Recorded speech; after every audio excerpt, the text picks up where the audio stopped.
ਸਤਿ ਸ਼੍ਰੀ ਅਕਾਲ ਜੀ ਸਾਰਿਆਂ ਨੂੰ welcome back to the channel. ਤੇ ਅੱਜ ਆਪਾਂ ਗੱਲ ਕਰਾਂਗੇ ਫਰਸਟ ਹੋਮ ਸੇਵਿੰਗਸ ਅਕਾਊਂਟ ਦੇ ਬਾਰੇ। ਜਦੋਂ ਵੀ ਕੈਨੇਡਾ ਵਿੱਚ ਫਰਸਟ ਹਾਊਸ ਬਾਏ ਕਰਨ ਦੀ ਗੱਲ ਹੁੰਦੀ ਹੈ ਤਾਂ ਬੰਦੇ ਦੇ ਮਨ ਵਿੱਚ ਆਉਂਦਾ ਹੈ ਕਿ ਅਸੀਂ ਉਹਦੇ ਵਾਸਤੇ ਸੇਵਿੰਗਸ ਕਿੱਦਾਂ ਕਰਨੀਆਂ ਨੇ। Most of the first time house buyers ਆਪਣੇ TFSA ਜਾਂ ਫਿਰ RRSP ਅਕਾਊਂਟ ਵਿੱਚ ਪੈਸੇ ਕੰਟਰੀਬਿਊਟ ਕਰਕੇ ਫਿਰ ਹਾਊਸ ਬਾਏ ਕਰਦੇ ਨੇ ਤਾਂ ਕਿ ਉਹਨਾਂ ਦੀ ਟੈਕਸ ਫ੍ਰੀ ਪੈਸੇ ਦੀ ਗਰੋਥ ਹੋ ਸਕੇ। ਐਂਡ ਜਦੋਂ ਤੁਸੀਂ RRSP ਵਿੱਚ ਪੈਸੇ ਕੰਟਰੀਬਿਊਟ ਕਰਦੇ ਹੋ ਤਾਂ ਉਹਦਾ ਤੁਹਾਨੂੰ ਟੈਕਸ ਰੀਫੰਡ ਵੀ ਮਿਲਦਾ ਹੈ। ਬਟ ਹੁਣ ਫਾਈਨਲੀ ਕੈਨੇਡੀਅਨ ਗਵਰਨਮੈਂਟ ਨੇ ਇੱਕ ਨਵਾਂ ਅਕਾਊਂਟ ਲਾਂਚ ਕੀਤਾ ਹੈ ਜਿਹੜਾ ਕਿ specifically first time home buyers ਨੂੰ ਟਾਰਗੇਟ ਕਰਦਾ ਹੈ। ਐਂਡ ਇਹਦੇ ਵਿੱਚ RRSP ਐਂਡ TFSA ਦੋਨਾਂ ਦੇ ਬੈਨੀਫਿਟਸ ਕੰਬਾਈਨ ਕੀਤੇ ਗਏ ਨੇ। ਐਂਡ ਇਹਦਾ ਸਪੈਸ਼ਲ ਪਾਰਟ ਤਾਂ ਇਹ ਹੈ ਕਿ ਜੇ ਤੁਸੀਂ ਪਾਸਟ ਵਿੱਚ ਕਦੇ ਇੱਕ ਹਾਊਸ ਓਨ ਵੀ ਕੀਤਾ ਹੈ ਤੁਸੀਂ ਫਿਰ ਵੀ ਇਹਦੇ ਵਾਸਤੇ ਐਲੀਜੀਬਲ ਹੋ ਸਕਦੇ ਹੋ। ਐਂਡ ਇਹਨਾਂ ਸਾਰੀਆਂ ਗੱਲਾਂ ਦੇ ਬਾਰੇ ਇਸ ਵੀਡੀਓ 'ਚ ਆਪਾਂ ਗੱਲ ਕਰਾਂਗੇ। ਵੀਡੀਓ ਦੇ ਐਂਡ ਤੱਕ ਤੁਹਾਨੂੰ ਇੱਕ ਕਲੀਅਰ ਅੰਡਰਸਟੈਂਡਿੰਗ ਹੋ ਜਾਏਗੀ ਕਿ ਤੁਸੀਂ ਇਸ ਅਕਾਊਂਟ ਨੂੰ ਆਪਣੀ ਬੈਸਟ ਐਡਵਾਂਟੇਜ ਲਈ ਕਿੱਦਾਂ ਯੂਜ਼ ਕਰ ਸਕਦੇ ਹੋ। ਐਂਡ ਹਮੇਸ਼ਾ ਹੀ ਤਰ੍ਹਾਂ ਜੇ ਤੁਸੀਂ ਹਜੇ ਤੱਕ ਚੈਨਲ ਨੂੰ ਸਬਸਕ੍ਰਾਈਬ ਨਹੀਂ ਕੀਤਾ ਸਬਸਕ੍ਰਾਈਬ ਜ਼ਰੂਰ ਕਰ ਲਿਓ। ਐਦਾਂ ਹੀ ਤੁਹਾਡੇ ਲਈ ਹਰੇਕ ਹਫਤੇ ਨਵਾਂ ਕੰਟੈਂਟ ਲੈ ਕੇ ਆਉਂਦੇ ਰਵਾਂਗੇ।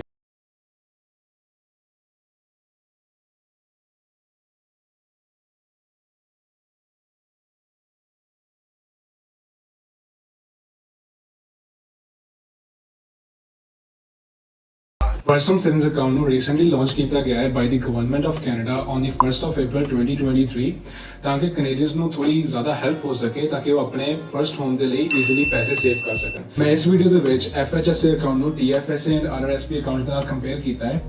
ਐਂਡ ਮੈਂ TFSA ਐਂਡ RRSP ਤੇ ਆਲਰੇਡੀ 2 ਵੀਡੀਓਜ਼ ਬਣਾ ਰੱਖੀਆਂ ਨੇ। ਆਈ ਵੁੱਡ ਰეკਮੈਂਡ ਕਿ ਪਹਿਲਾਂ ਤੁਸੀਂ ਜਾ ਕੇ ਉਹ ਵੀਡੀਓਜ਼ ਦੇਖੋ ਤਾਂ ਕਿ ਤੁਹਾਨੂੰ ਬੈਟਰ ਅੰਡਰਸਟੈਂਡਿੰਗ ਹੋ ਸਕੇ ਕਿ ਉਹ ਅਕਾਊਂਟਸ ਕਿੱਦਾਂ ਵਰਕ ਕਰਦੇ ਨੇ ਤਾਂ ਕਿ ਤੁਹਾਨੂੰ ਇਹ ਵੀਡੀਓ ਦੇ ਵਿੱਚ FHSA ਦੇ ਬੈਨੀਫਿਟ ਸਮਝਣ ਨੂੰ ਵੀ ਈਜ਼ੀ ਰਹੇਗਾ। Same as a tax free savings account ਤੁਸੀਂ FHSA ਦੇ ਵਿੱਚ ਵੀ ਪੈਸੇ ਕੰਟਰੀਬਿਊਟ ਕਰਕੇ stocks, mutual funds, bonds, REITs ਜਾਂ ਫਿਰ ETFs ਬਾਏ ਕਰ ਸਕਦੇ ਹੋ। ਐਂਡ ਜੋ ਵੀ ਤੁਹਾਡੇ ਉਹਨਾਂ ਪੈਸਿਆਂ ਤੇ ਗਰੋਥ ਹੁੰਦੀ ਹੈ ਤੁਹਾਨੂੰ ਉਹਦੇ ਤੇ ਕੋਈ ਵੀ ਟੈਕਸ ਨਹੀਂ ਦੇਣਾ ਪੈਂਦਾ। Same as a tax free savings account. ਇਹਦੀ ਐਗਜ਼ਾਮਪਲ ਵੀ ਲੈ ਲੈਂਦੇ ਹਾਂ।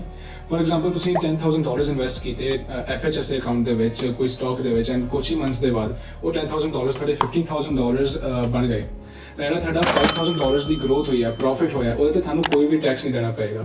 ਐਂਡ ਇਸ FHSA ਅਕਾਊਂਟ ਦੀ ਇੱਕ ਹੋਰ ਬੈਸਟ ਗੱਲ ਇਹ ਹੈ ਕਿ ਇਹਦੇ ਤੇ ਕੋਈ ਵੀ ਮੰਥਲੀ ਜਾਂ ਫਿਰ ਐਨੂਅਲ ਫੀਸ ਨਹੀਂ ਹੈ। FHSA ਅਕਾਊਂਟ ਦਾ ਸੈਕੰਡ ਬਹੁਤ ਵੱਡਾ ਬੈਨੀਫਿਟ ਇਹ ਹੈ ਕਿ ਇਹਦੇ ਵਿੱਚ ਜੋ ਵੀ ਤੁਸੀਂ ਪੈਸੇ ਕੰਟਰੀਬਿਊਟ ਕਰਦੇ ਹੋ ਜਸਟ ਲਾਈਕ ਐਨ RRSP ਉਹ ਤੁਹਾਡੀ ਟੈਕਸੇਬਲ ਇਨਕਮ ਦੇ ਵਿੱਚ ਕਾਊਂਟ ਨਹੀਂ ਹੁੰਦਾ। ਇਸੇ ਗੱਲ ਨੂੰ ਅਸੀਂ ਇੱਕ ਐਗਜ਼ਾਮਪਲ ਨਾਲ ਸਮਝ ਲੈਂਦੇ ਹਾਂ। ਫॉर एग्जांपल ਅਗਰ ਤੁਹਾਡੀ ਈਅਰਲੀ ਇਨਕਮ ਹੈਗੀ ਆ $50,000 ਔਨ ਐਵਰੇਜ 25% ਟੈਕਸ ਦੇ ਹਿਸਾਬ ਨਾਲ ਤੁਹਾਡਾ ਈਅਰਲੀ ਟੈਕਸ ਬਣ ਗਿਆ $12,500। But on the other hand $50,000 yearly income and ਤੁਸੀਂ $10,000 ਉਹਦੇ ਵਿੱਚੋਂ FHSA ਅਕਾਊਂਟ ਦੇ ਵਿੱਚ ਕੰਟਰੀਬਿਊਟ ਕਰ ਦਿੰਦੇ ਹੋ, ਤੁਹਾਡੀ ਟੈਕਸੇਬਲ ਇਨਕਮ ਬਚੇਗੀ ਸਿਰਫ $40,000 ਐਂਡ $40,000 ਤੇ ਤੁਹਾਨੂੰ ਸਿਰਫ ਟੈਕਸ ਲੱਗੇਗਾ 25% ਟੈਕਸ ਦੇ ਹਿਸਾਬ ਨਾਲ ਤੁਹਾਡਾ ਟੈਕਸ ਹੋ ਗਿਆ $40,000 ਤੇ $10,000। ਤਾਂ ਦੂਸਰੇ ਪਾਸੇ ਸੀਗਾ ਸਾਡਾ $12,500 ਐਂਡ ਇੱਥੇ ਸਾਨੂੰ ਟੈਕਸ ਲੱਗਾ $10,000। FHSA ਵਿੱਚ ਪੈਸੇ ਕੰਟਰੀਬਿਊਟ ਕਰਨ ਨਾਲ ਸਿੱਧਾ ਸਾਨੂੰ $2,500 ਦਾ ਪ੍ਰੋਫਿਟ ਹੋ ਗਿਆ। ਜਦੋਂ ਤੁਸੀਂ ਆਪਣਾ ਨੈਕਸਟ ਈਅਰ ਟੈਕਸ ਫਾਈਲ ਕਰੋਗੇ ਤਾਂ ਫਿਰ ਜੋ ਵੀ ਤੁਸੀਂ ਆਪਣੇ FHSA ਅਕਾਊਂਟ ਦੇ ਵਿੱਚ ਪੈਸੇ ਕੰਟਰੀਬਿਊਟ ਕੀਤੇ ਹੋਣਗੇ ਉਹਨਾਂ ਦੇ ਤੁਸੀਂ ਆਪਣਾ ਟੈਕਸ ਕਲੇਮ ਕਰ ਸਕਦੇ ਹੋ। ਐਂਡ ਤੁਹਾਨੂੰ ਜੋ ਵੀ ਰੀਫੰਡ ਮਿਲੇਗਾ ਉਸ ਰੀਫੰਡ ਨੂੰ ਤੁਸੀਂ ਦੁਬਾਰਾ ਤੋਂ FHSA ਅਕਾਊਂਟ ਦੇ ਵਿੱਚ ਕੰਟਰੀਬਿਊਟ ਕਰਕੇ ਆਪਣੀ ਸੇਵਿੰਗਸ ਨੂੰ ਜ਼ਿਆਦਾ ਵਧੀਆ ਰੇਟ ਤੇ ਗਰੋ ਕਰ ਸਕਦੇ ਹੋ। FHSA ਅਕਾਊਂਟ ਓਪਨ ਕੌਣ ਕਰਵਾ ਸਕਦਾ ਹੈ? ਇਹਦੇ ਜੋ ਐਲੀਜੀਬਿਲਿਟੀ ਰਿਕੁਆਇਰਮੈਂਟਸ ਨੇ ਬਹੁਤ ਹੀ ਬੇਸਿਕ ਐਂਡ ਸਿੰਪਲ ਨੇ। First of all, you should be at least 18 years of age. You should be a resident of Canada. Even अगर ਤੁਸੀਂ student या फिर work permit ਤੇ ਹੋ ਤੁਸੀਂ ਫਿਰ ਵੀ ਆਪਣਾ FHSA account open ਕਰਵਾ ਸਕਦੇ ਹੋ। And the third is it should be your first home.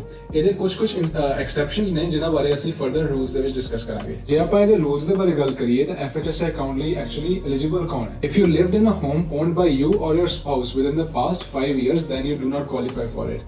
ਇਹਨੂੰ ਆਪਾਂ ਇੱਕ example ਨਾਲ ਸਮਝ ਲੈਂਦੇ ਹਾਂ। Suppose ਤੁਹਾਡੇ spouse ਇੱਕ house own ਕਰਦੇ ਨੇ and ਤੁਸੀਂ ਉਹਦੇ ਵਿੱਚ ਰਹਿ ਰਹੇ ਹੋ ਤਾਂ ਤੁਸੀਂ ਜਾਂ ਫਿਰ ਤੁਹਾਡੇ ਸਪਾਊਸ ਦੋਨੋਂ ਹੀ ਇਸ ਅਕਾਊਂਟ ਲਈ ਐਲੀਜੀਬਲ ਨਹੀਂ ਹੁੰਦੇ। ਬਟ ਇੱਥੇ ਇੱਕ ਐਕਸੈਪਸ਼ਨ ਇਹ ਆ ਜਾਂਦੀ ਹੈ ਕਿ ਇਫ ਯੂ ਔਰ ਯਰ spouse owned a home during the past 5 years and you never lived in it, ਜੇ ਤੁਸੀਂ ਉਸ ਘਰ ਵਿੱਚ ਕਦੇ ਨਹੀਂ ਰਹੇ and ਤੁਸੀਂ ਉਹ ਘਰ ਰੈਂਟ ਤੇ ਦਿੱਤਾ ਹੋਇਆ ਸੀ and ਤੁਸੀਂ ਖੁਦ ਕਿਸੇ ਹੋਰ ਰੈਂਟਲ ਪ੍ਰਾਪਰਟੀ ਤੇ ਰਹਿ ਰਹੇ ਸੀਗੇ, then you both qualify for a first home savings account. ਤੁਸੀਂ and ਤੁਹਾਡੇ ਸਪਾਊਸ ਆਪਣਾ ਇੰਡੀਵਿਜੂਅਲ FHSA ਅਕਾਊਂਟ ਓਪਨ ਕਰਵਾ ਸਕਦੇ ਹੋ ਐਂਡ ਉਹਦੇ ਵਿੱਚ ਆਪਣੇ ਫੰਡਸ ਕੰਟਰੀਬਿਊਟ ਕਰਕੇ ਉਹਦੇ ਬੈਨੀਫਿਟਸ ਕਲੇਮ ਕਰ ਸਕਦੇ ਹੋ। But please keep in mind ਜਿਹੜੇ ਤੁਸੀਂ ਫੰਡਸ ਇਹਦੇ ਵਿੱਚੋਂ ਵਿਡਰਾਅ ਕਰੋਗੇ ਆਪਣੇ ਹੋਮ ਬਾਏ ਕਰਨ ਦੇ ਲਈ ਉਹ ਹੋਮ ਤੁਹਾਡਾ ਪ੍ਰਾਇਮਰੀ ਰੈਜ਼ੀਡੈਂਸੀ ਹੋਣਾ ਚਾਹੀਦਾ ਹੈ। ਬਟ ਤੁਸੀਂ FHSA ਅਕਾਊਂਟ ਦੇ ਵਿੱਚ ਅਨਲਿਮਿਟਿਡ ਅਮਾਉਂਟ ਆਫ ਫੰਡਸ ਨਹੀਂ ਕੰਟਰੀਬਿਊਟ ਕਰ ਸਕਦੇ। ਇਹਦੇ ਤੇ ਵੀ ਲਿਮਿਟ ਸੈੱਟ ਕੀਤੀਆਂ ਨੇ ਗਵਰਨਮੈਂਟ ਆਫ ਕੈਨੇਡਾ ਨੇ just like a TFSA।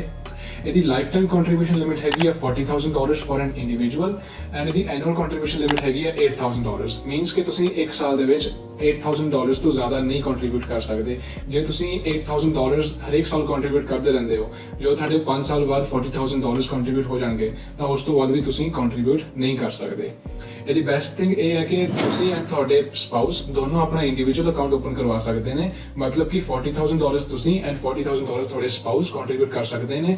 And ਜਦੋਂ ਤੁਸੀਂ ਹਾਊਸ ਬਾਏ ਕਰੋਗੇ ਤਾਂ ਤੁਸੀਂ ਉਹ $80,000 ਆਪਣੇ ਸੇਮ ਹੋਮ ਦੇ ਲਈ ਵਿਡਰਾਅ ਕਰ ਸਕਦੇ ਹੋ। FHSA ਅਕਾਊਂਟ ਯੂਜ਼ ਕਰਦੇ ਟਾਈਮ ਤੁਸੀਂ ਇੱਕ ਹੋਰ ਗੱਲ ਦਾ ਧਿਆਨ ਰੱਖਣਾ ਹੈ ਕਿ just like a tax free savings account, ਇਹਦੇ ਵਿੱਚ ਜੇ ਤੁਸੀਂ US ਡਿਵੀਡੈਂਡ ਸਟਾਕਸ ਬਾਏ ਕਰਦੇ ਹੋ ਤੇ ਜੋ ਵੀ ਤੁਹਾਨੂੰ ਡਿਵੀਡੈਂਡ ਕੰਪਨੀ ਦਿੰਦੀ ਹੈ, ਉਹ ਇਹਦੇ 15% US ਵਿਦਹੋਲਡਿੰਗ ਟੈਕਸ ਲੱਗਦਾ ਹੈ, ਜੋ ਕਿ RRSP ਦੇ ਵਿੱਚ ਤੁਹਾਨੂੰ ਨਹੀਂ ਲੱਗਦਾ। ਆਈ ਵੁੱਡ ਰეკਮੈਂਡ ਕਿ ਤੁਸੀਂ US ਡਿਵੀਡੈਂਡ ਸਟਾਕਸ RRSP ਵਿੱਚ ਹੀ ਬਾਏ ਕਰੋ rather than buying it in a FHSA or a tax free savings account। ਜੇ ਅਸੀਂ ਵਿਡਰਾਅਲਸ ਦੀ ਗੱਲ ਕਰੀਏ ਤਾਂ FHSA ਅਕਾਊਂਟ ਦੇ ਵਿੱਚੋਂ ਤੁਸੀਂ ਫਰਸਟ ਹੋਮ ਬਾਇੰਗ ਦੇ ਰਿਲੇਟਡ ਕਿਸੇ ਵੀ ਐਕਸਪੈਂਸ ਦੇ ਲਈ ਪੈਸੇ ਵਿਡਰਾਅ ਕਰ ਸਕਦੇ ਹੋ। For example the closing cost, moving cost ਜਾਂ ਫਿਰ legal fees and for the down payment as well. And the best part is ਜਦੋਂ ਤੁਸੀਂ FHSA ਅਕਾਊਂਟ ਵਿੱਚੋਂ ਪੈਸੇ ਵਿਡਰਾਅ ਕਰਦੇ ਹੋ, ਤੁਹਾਨੂੰ ਉਹ ਦੁਬਾਰਾ ਡਿਪੋਜ਼ਿਟ ਨਹੀਂ ਕਰਵਾਉਣੇ ਪੈਂਦੇ RRSP ਅਕਾਊਂਟ ਦੀ ਤਰ੍ਹਾਂ।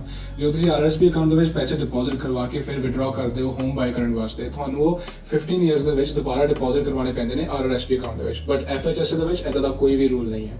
ਐਂਡ ਇੱਕ ਹੋਰ ਬਹੁਤ ਵਧੀਆ ਗੱਲ ਹੈ ਕਿ $40,000 ਤਾਂ ਹੋ ਗਈ life time contribution limit FHSA ਦੇ ਵਿੱਚ, ਬਟ ਜੇ ਤੁਹਾਡੀ $40,000 ਦੀ ਇਨਵੈਸਟਮੈਂਟ ਵਧੀਆ ਰਹਿੰਦੀ ਹੈ, ਉਹ 50, 60, 70,000 ਬਣ ਜਾਂਦੀ ਹੈ, ਤਾਂ ਤੁਸੀਂ ਉਹ ਫੁੱਲ ਅਮਾਊਂਟ ਟੈਕਸ ਫ੍ਰੀ ਵਿਡਰਾਅ ਕਰ ਸਕਦੇ ਹੋ। ਇੱਥੇ ਜੇ ਆਪਾਂ ਮਿਥਸ ਦੀ ਗੱਲ ਕਰੀਏ ਤਾਂ FHSA ਅਕਾਊਂਟਸ ਦੇ ਰਿਲੇਟਡ ਇੱਕ ਬਹੁਤ ਬੜੀ ਮਿਥ ਇਹ ਹੈ ਕਿ ਤੁਸੀਂ FHSA ਅਕਾਊਂਟ ਓਪਨ ਕਰਵਾ ਕੇ ਜਦੋਂ ਉਹਦੇ ਵਿੱਚੋਂ ਫੰਡਸ ਵਿਡਰਾਅ ਕਰਕੇ ਤੁਸੀਂ ਆਪਣੇ ਫਰਸਟ ਹੋਮ ਲਈ ਯੂਜ਼ ਕਰਦੇ ਹੋ, ਤਾਂ ਉਹਦੇ ਨਾਲ ਤੁਸੀਂ RRSP ਅਕਾਊਂਟ ਦਾ ਹੋਮ ਬਾਇਰਸ ਪਲਾਨ ਨਹੀਂ ਯੂਜ਼ ਕਰ ਸਕਦੇ। And this is completely wrong. ਤੁਸੀਂ FHSA ਅਕਾਊਂਟ ਦੇ ਵਿੱਚ $40,000 ਤੱਕ ਡਿਪੋਜ਼ਿਟ ਕਰਵਾ ਕੇ ਤੁਹਾਡੀ ਜਿੰਨੇ ਵੀ ਉਹ ਇਨਕਰੀਜ਼ ਹੋ ਕੇ ਬਣਦੇ ਨੇ, ਤੁਸੀਂ ਉਹ ਵਿਡਰਾਅ ਕਰ ਸਕਦੇ ਹੋ ਪੂਰੇ ਦੇ ਪੂਰੇ। ਐਂਡ RRSP ਵਿੱਚੋਂ you can withdraw up to $35,000 which you have to deposit back in next 15 years। ਇੱਥੇ ਹੀ ਟ੍ਰਾਂਸਫਰ ਬਿਟਵੀਨ ਫੰਡਸ ਦੀ ਵੀ ਗੱਲ ਕਰ ਲੈਂਦੇ ਆ। ਤੁਸੀਂ ਆਪਣੇ RRSP account and FHSA account ਦੇ ਵਿੱਚ ਫੰਡਸ ਟ੍ਰਾਂਸਫਰ ਕਰ ਸਕਦੇ ਹੋ, ਬਟ ਤੁਹਾਨੂੰ ਇੱਕ ਗੱਲ ਧਿਆਨ ਰੱਖਣੀ ਹੋਏਗੀ ਕਿ ਜਦੋਂ ਤੁਸੀਂ ਆਪਣੇ RRSP ਜਾਂ ਫਿਰ FHSA ਅਕਾਊਂਟ ਦੇ ਵਿੱਚ ਇਨੀਸ਼ੀਅਲੀ ਪੈਸੇ ਡਿਪੋਜ਼ਿਟ ਕੀਤੇ ਸੀ, ਤਾਂ ਉਦੋਂ ਤੁਹਾਨੂੰ ਟੈਕਸ ਰੀਫੰਡ ਮਿਲ ਜਾਏਗਾ। ਬਟ ਜਦੋਂ ਤੁਸੀਂ ਦੁਬਾਰਾ ਇਹਨਾਂ ਵਿੱਚ ਇੰਟਰ ਟ੍ਰਾਂਸਫਰ ਕਰਦੇ ਹੋ ਤਾਂ ਤੁਹਾਨੂੰ ਦੁਬਾਰਾ ਟੈਕਸ ਰੀਫੰਡ ਨਹੀਂ ਮਿਲੇਗਾ। ਤੁਸੀਂ ਜਦੋਂ ਆਪਣੇ RRSP ਅਕਾਊਂਟ ਤੋਂ FHSA ਅਕਾਊਂਟ ਦੇ ਵਿੱਚ ਪੈਸੇ ਟ੍ਰਾਂਸਫਰ ਕਰਦੇ ਹੋ ਤਾਂ ਐਂਡ ਉਹ ਆਪਣੇ ਫਰਸਟ ਹੋਮ ਦੇ ਲਈ ਯੂਜ਼ ਕਰ ਲੈਂਦੇ ਹੋ, ਤਾਂ ਤੁਹਾਨੂੰ ਆਬਲੀਗੇਸ਼ਨ ਨਹੀਂ ਰਹਿੰਦੀ ਕਿ ਤੁਹਾਨੂੰ ਉਹ ਨੈਕਸਟ 15 ਇਅਰਸ ਦੇ ਵਿੱਚ ਪੈਸੇ ਡਿਪੋਜ਼ਿਟ ਕਰਵਾਉਣੇ ਹੀ ਪੈਣਗੇ। ਇੱਥੇ ਇੱਕ ਦੋ ਚੀਜ਼ਾਂ ਹੋਰ ਕੰਸੀਡਰ ਕਰਨ ਵਾਲੀਆਂ ਨੇ। ਜੇ ਤੁਸੀਂ ਆਪਣੇ RRSP ਅਕਾਊਂਟ ਤੋਂ FHSA ਅਕਾਊਂਟ ਦੇ ਵਿੱਚ ਪੈਸੇ ਟ੍ਰਾਂਸਫਰ ਕਰਦੇ ਹੋ ਤਾਂ ਤੁਸੀਂ ਉਸ ਅਮਾਉਂਟ ਦੀ ਆਪਣੇ RRSP ਦੇ ਵਿੱਚ ਰੂਮ ਲੂਜ਼ ਕਰ ਦਿੰਦੇ ਹੋ। ਬਟ ਜੇ ਤੁਸੀਂ RRSP ਵਿੱਚ FHSA ਅਕਾਊਂਟ ਤੋਂ ਟ੍ਰਾਂਸਫਰ ਕਰਦੇ ਹੋ, means the other way around, ਤਾਂ ਤੁਹਾਡੀ RRSP ਦਾ ਰੂਮ ਨਹੀਂ ਲੂਜ਼ ਹੁੰਦਾ। But please keep in mind, ਜੇ ਤੁਸੀਂ ਆਪਣੇ FHSA ਐਂਡ RRSP ਅਕਾਊਂਟਸ ਦੇ ਵਿੱਚ ਟ੍ਰਾਂਸਫਰ ਕਰਨਾ ਚਾਹੁੰਦੇ ਹੋ ਪੈਸੇ, ਮਤਲਬ ਕਿ ਇੰਟਰ ਅਕਾਊਂਟ ਟ੍ਰਾਂਸਫਰ, ਤਾਂ ਤੁਸੀਂ ਇੱਕ ਅਕਾਊਂਟ ਵਿੱਚੋਂ ਵਿਡਰਾਅ ਕਰਕੇ ਦੂਸਰੇ ਅਕਾਊਂਟ ਵਿੱਚ ਡਿਪੋਜ਼ਿਟ ਨਹੀਂ ਕਰਵਾਉਣੇ। ਟ੍ਰਾਂਸਫਰ ਕਰਨ ਵਾਸਤੇ ਸਪੈਸ਼ਲ ਫਾਰਮਸ ਨੇ ਜੋ ਕਿ ਤੁਸੀਂ canada.ca ਵੈਬਸਾਈਟ ਤੇ ਵੀ ਦੇਖ ਸਕਦੇ ਹੋ, ਜਾਂ ਫਿਰ ਤੁਸੀਂ ਜਿਹੜੇ ਵੀ ਬ੍ਰੋਕਰ ਜਾਂ ਫਿਰ ਬੈਂਕ ਦੇ ਥਰੂ ਆਪਣਾ ਅਕਾਊਂਟ ਓਪਨ ਕਰਵਾਇਆ, ਤੁਸੀਂ ਉਹਨਾਂ ਦੀ ਹੈਲਪ ਲੈ ਸਕਦੇ ਹੋ ਇਹ ਫਾਰਮ ਫਿਲ ਕਰਨ ਵਾਸਤੇ, ਐਂਡ ਫਿਰ ਤੁਸੀਂ ਆਪਣੇ ਪੈਸੇ ਟ੍ਰਾਂਸਫਰ ਕਰ ਸਕਦੇ ਹੋ। ਐਂਡ ਵਿੱਚ ਹੁਣ ਆਪਾਂ ਇਹ ਵੀ ਗੱਲ ਕਰ ਲੈਂਦੇ ਹਾਂ ਕਿ ਤੁਹਾਨੂੰ FHSA ਅਕਾਊਂਟ ਐਕਚੁਅਲੀ ਯੂਜ਼ ਕਿੱਦਾਂ ਕਰਨਾ ਚਾਹੀਦਾ ਹੈ। ਪਹਿਲੇ ਨੰਬਰ ਤੇ ਤਾਂ ਯਾਰ ਤੁਸੀਂ FHSA ਅਕਾਊਂਟ ਨੂੰ ਪੂਰਾ ਲਿਮਿਟ ਤੱਕ ਉਹਨੂੰ ਫਿਲ ਕਰ ਲੈਣਾ ਹੈ। ਜਿੰਨੇ ਵੀ ਤੁਹਾਡੀ ਲਿਮਿਟ ਹੈ ਉਹਨੂੰ ਤੁਸੀਂ ਕੰਟਰੀਬਿਊਟ ਕਰਦੇ ਜਾਓ, ਤਾਂ ਕਿ ਜਦੋਂ ਤੁਸੀਂ ਆਪਣਾ ਫਰਸਟ ਹੋਮ ਬਾਏ ਕਰੋ ਤਾਂ ਤੁਹਾਡੀ ਹੈਲਪ ਹੋ ਸਕੇ। ਬਟ ਜੇ ਤੁਹਾਡੀ ਉਹ ਲਿਮਿਟ ਫੁੱਲ ਹੋ ਗਈ ਹੈ, ਜਾਂ ਫਿਰ ਤੁਸੀਂ ਆਪਣਾ ਜ਼ਿਆਦਾ ਹੀ ਸੂਨ ਆਪਣਾ ਘਰ ਬਾਏ ਕਰ ਰਹੇ ਹੋ 1 ਜਾਂ 2 ਸਾਲਾਂ ਦੇ ਵਿੱਚ, ਫਿਰ ਤੁਸੀਂ ਆਪਣੇ RRSP ਅਕਾਊਂਟ ਦੇ ਵਿੱਚ ਵੀ ਪੈਸੇ ਡਿਪੋਜ਼ਿਟ ਕਰਵਾਉਣੇ ਸਟਾਰਟ ਕਰ ਦਿਓ, ਤਾਂ ਕਿ ਤੁਸੀਂ FHSA ਐਂਡ RRSP ਦੇ ਵਿੱਚੋਂ ਟੈਕਸ ਰੀਫੰਡ ਵੀ ਲੈ ਪਾਓ ਐਂਡ ਤੁਹਾਡੇ ਟੈਕਸ ਬੈਨੀਫਿਟ ਦੇ ਨਾਲ ਪੈਸੇ ਜ਼ਿਆਦਾ ਸੇਫ ਹੋ ਪਾਣ। ਹੁਣ ਗੱਲ ਆਉਂਦੀ ਹੈ ਕਿ ਤੁਹਾਨੂੰ ਐਕਚੁਅਲੀ FHSA ਅਕਾਊਂਟ ਦੇ ਵਿੱਚ ਪੈਸੇ ਕੰਟਰੀਬਿਊਟ ਕਰਕੇ ਇਨਵੈਸਟ ਕਿਸ ਚੀਜ਼ ਵਿੱਚ ਕਰਨੇ ਚਾਹੀਦੇ ਨੇ, ਤਾਂ ਕਿ ਤੁਹਾਨੂੰ ਉਹਦੇ ਤੇ ਕੋਈ ਇੰਟਰਸਟ ਜਾਂ ਫਿਰ ਕੋਈ ਪ੍ਰੋਫਿਟ ਵੀ ਹੋ ਸਕੇ। I would recommend ਕਿ ਤੁਸੀਂ ਗਰੋਥ ਸਟਾਕਸ ਜਾਂ ਫਿਰ ਇਦਾਂ ਦੀ ਕੋਈ ਵੀ ਇਨਵੈਸਟਮੈਂਟ ਨਾ ਬਾਏ ਕਰੋ FHSA ਅਕਾਊਂਟ ਦੇ ਵਿੱਚ, ਜਿਹਦੇ ਵਿੱਚ ਤੁਹਾਨੂੰ ਥੋੜਾ ਜ਼ਿਆਦਾ ਰਿਸਕ ਲੱਗੇ ਐਂਡ ਤੁਹਾਡੇ ਪੈਸੇ ਜ਼ਿਆਦਾ ਲਾਸ ਵਿੱਚ ਜਾ ਸਕਦੇ ਨੇ। ਵੀ ਡੋਨਟ ਵਾਂਟ ਕਿ 3-4 ਸਾਲ ਬਾਅਦ ਜਦੋਂ ਤੁਸੀਂ ਆਪਣਾ ਘਰ ਬਾਏ ਕਰਨ ਲੱਗੋ ਤਾਂ ਤੁਹਾਡੀ ਜਿਹੜੀ ਪ੍ਰਿੰਸੀਪਲ ਇਨਵੈਸਟਮੈਂਟ ਆ ਉਹੀ 20-30% ਘਟੀ ਹੋਈ ਹੋਵੇ।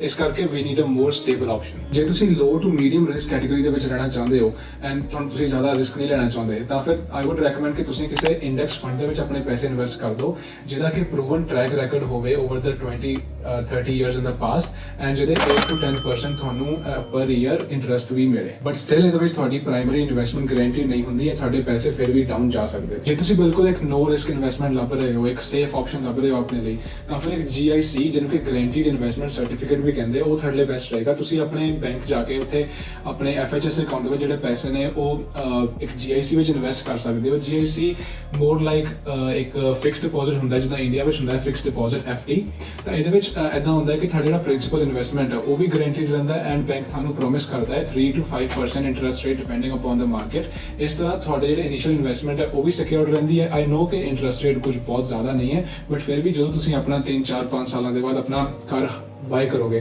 ਤੁਹਾਨੂੰ ਇੰਨੀ ਗਾਰੰਟੀ ਰਹੇਗੀ ਕਿ ਤੁਹਾਡੀ ਇਨੀਸ਼ੀਅਲ ਇਨਵੈਸਟਮੈਂਟ ਐਟਲੀਸਟ ਸਿਕਿਉਰਡ ਹੈ। ਇਹ ਸੀਗੀ ਸਾਡੀ ਅੱਜ ਦੀ video. Thank you very much for watching.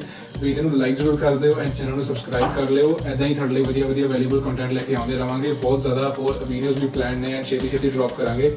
ਜੇ ਤੁਹਾਨੂੰ ਕੋਈ ਵੀ ਕੁਐਸਚਨ ਆਇਆ ਤਾਂ ਤੁਸੀਂ ਮੈਨੂੰ ਕਮੈਂਟ ਸੈਕਸ਼ਨ ਵਿੱਚ ਪੁੱਛ ਸਕਦੇ ਹੋ। I try to reply as soon as possible. Thank you.